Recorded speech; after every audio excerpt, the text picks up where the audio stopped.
here? Yes, I view video games less as a hobby and more as an art form. And I hear a lot of talk happening here about trying not to get pushed back, where I more want to see, I guess you would call it pushing the envelope forward. Like, when you put too much trust into a rating system as the only rating system, it creates, as you said, the damning adults only mark. I am very against adults only being a damning mark. Like, I was figuratively foaming at the mouth to play Manhunt 2, NC-17 game. I wanted to see what this game was about, and then they censored themselves to make it a mature game. And I can't help but think that this happens all the time, probably in God of War. You know, you have a lot of hardcore, good old hardcore violence without, like, you know, with these cute little, well, not cute, but these sex mini games where you get the pan off to the side. And I can't help but think that Jalopy might have actually wanted to have sex in this game. And it's just two people having sex. It's not even really two people. It's just lines of code. People having sex. And so we get this censorship, even in a mental censorship, to sell a game, because it is a business. And see, that's what I was talking about with the AO versus the M thing before. I said that it's a kiss of death, so everyone does their best to avoid doing that. So, I mean, it's good that we do not, that as a video game, as an art, we don't want to get, like, mature games pushed away.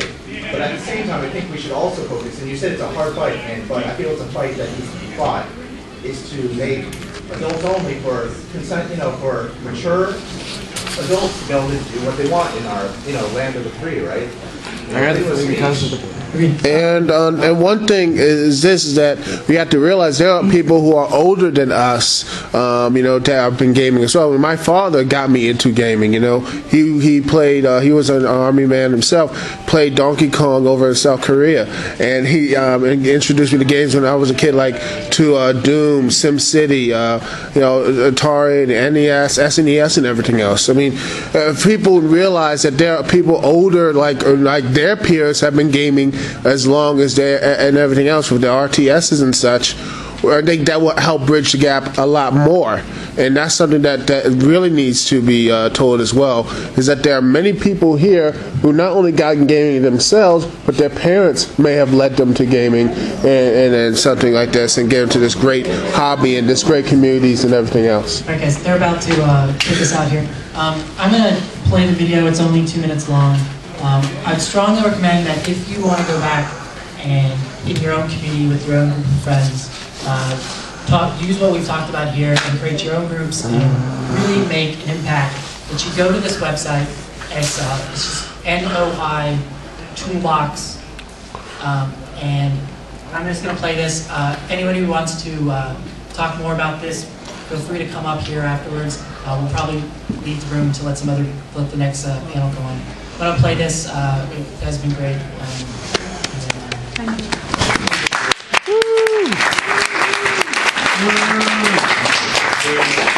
Yes. And also, if you want to join ECA, which is the Electronic Consumers Association, talk to Jay. He can get you signed up. Right? Do it. I'm on it.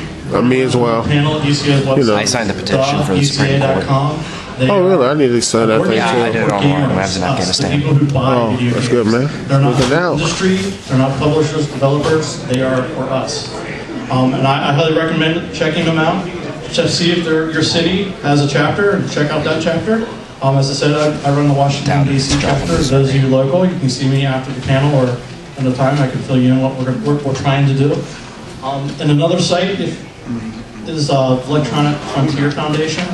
They also are fighting for that free speech part of in anything of the internet and video games. Nowadays is so integral with the internet. So those are two organizations you should check out and maybe donate to. Video Game Voters Network too. The Video Game Voters Network, which is run by the Entertainment Software Association. You gotta be careful. They're not for gamers. They're looking out for their publishers. But I mean, they do have they have a lot of the same battles though. So Video Game Voters Network is a good thing. They tell you who's planning for certain things in their election campaigns. Play this now and then. Third time's a charm. Once you understand the problem, it's no longer excusable to sit back like you didn't know what was going on.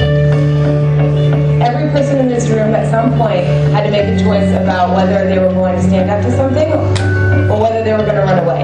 What are you going to do about the problems you've seen? What's your choice? All of these movements started with one person. And when one person stands up, they begin to organize, they begin to lead.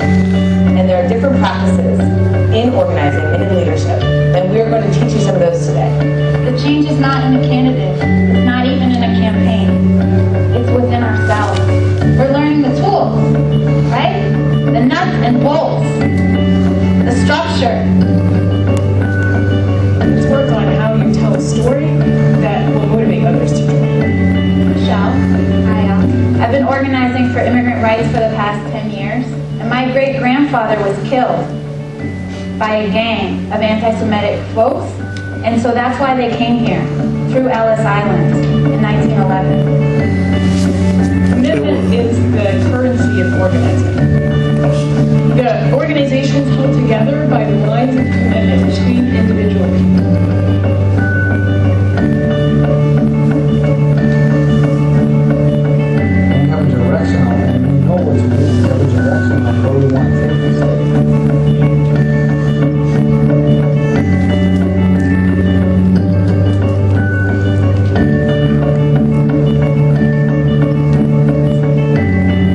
Are you ready to join the generation of organizers who are committing their lives to this change? If you're ready, stand up.